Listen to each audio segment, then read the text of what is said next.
अस्सलाम वालेकुम। मशक number 1.2 class 9th। नीचे दिए हुए इसका सवाल नंबर 3 है। नीचे दिए हुए कालबों में से वितरी, स्केलर और वहदानी कालबों की शनाख्त कीजिए। जैसे हमने पहले शनाख्त की वैसे ही अब शनाख्त कर रहे हैं। तो इसमें सबसे पहले जो बात समझने वाली है कि वितरी और स्केलर होता क्या है। वितरी कालब जो है ऐसा मुरब्बी कालब होता है जिसमें वितर के अरकान में से कम एक रुकन गैर सिफर हो।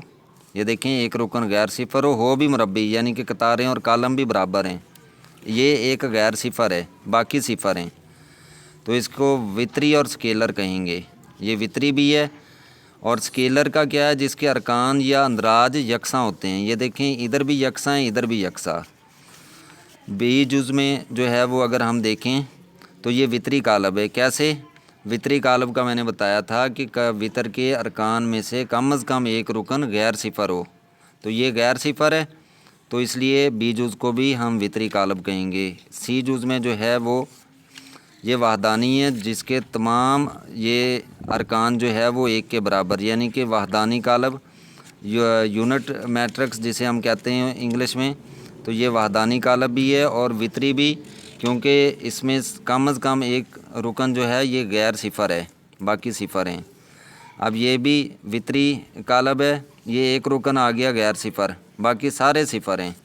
इसी तरीके से ये हमारा ई जुज़ जो आखिरी है ये स्केलर और वितरी कालब है, क्योंकि इसमें जो है वो एक रुकन कम एक से ज़्यादा रुकन जो है वो गैर सिफर भी हैं। और जो स्केलर है इसमें अंदराज यकसा भी हैं, क्योंकि 5 में से 3 निकाल देंगे तो 2 बचेंगे और एक 2।